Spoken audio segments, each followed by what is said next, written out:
కూడా గెలిచిన సర్పంచులకు, ఉప సర్పంచులకు, వార్డు మెంబర్లకు అందరికి కూడా హృదయపూర్వక కంగ్రాచులేషన్స్. అదేవిధంగా ఓడిపోయిన వాళ్ళు కూడా ఒక్క నిమిషం కూడా అధైర్యపడకండి.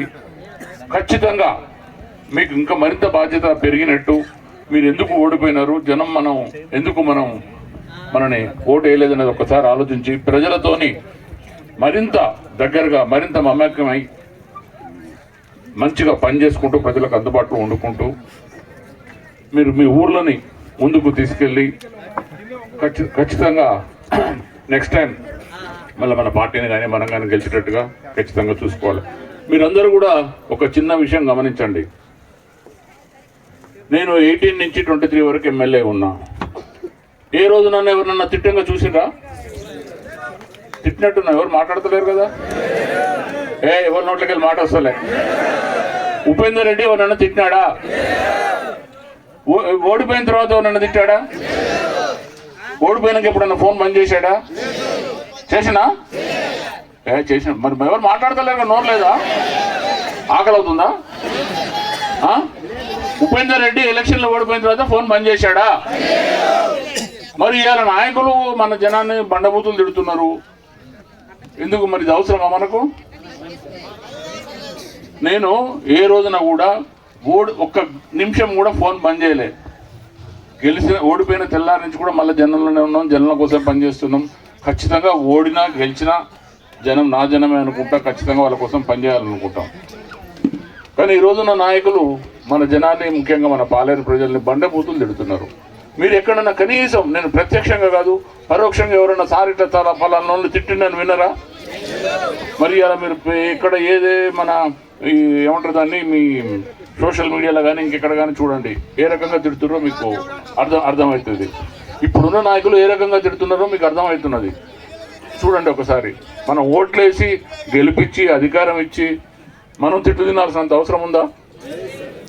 మరి మీరు ఒక్క సెకండ్ ఆలోచించండి. ఎవరు మంచి ఎవరు చెడు ఏంటిది అనేది. మీరందరూ కూడా గెలిచిన సర్పంచులకు, వార్డు మెంబర్లకు, ఓడిపోయిన వాళ్ళు అందరూ కూడా నేను మరొకసారి మనస్ఫూర్తిగా విజ్ఞప్తి చేస్తున్నా.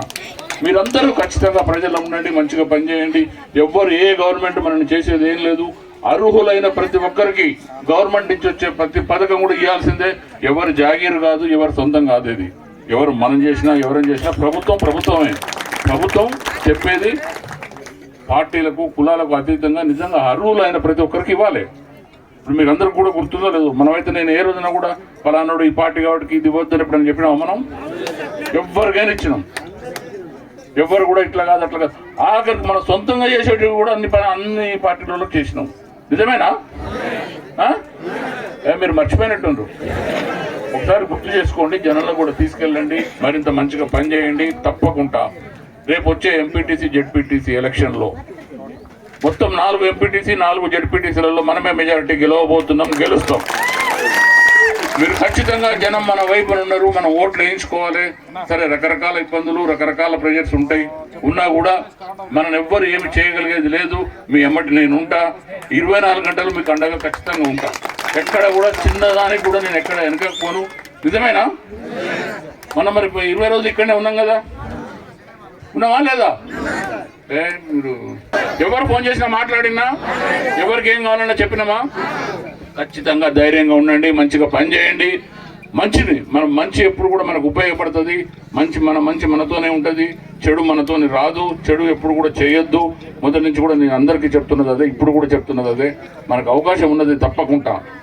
నేను సరే మొత్తం రాష్ట్రాన్ని మొత్తం చేయలేకపోవచ్చు, కానీ ఖచ్చితంగా నా పాలేరు నియోజకవర్గం మొత్తం కూడా నా కుటుంబం అనుకుంటే నాకు అవకాశం ఉన్నది. తప్పకుండా ప్రతి ఒక్కరికి మంచి జరిగేటట్టుగా చేస్తా. మీరందరూ కూడా మంచిగా పనిచేయండి. ఓడిపోయిన వాళ్ళు కానీ, గెలిచిన వాళ్ళు కానీ, ఓడిపోయిన వాళ్ళని బాధపడద్దు. మరోసారి గెలిచేదానికి కృషి చేయాలి, మంచి పని చేయాలి. మీ అందరికీ మనస్ఫూర్తిగా మరొకసారి అభినందనలు తెలియజేస్తూ, ఆల్రెడీ ఆకలి అవుతున్నట్టుంది. Thank you very much. ఇప్పుడు అందరినీ కూడా సన్మానించిన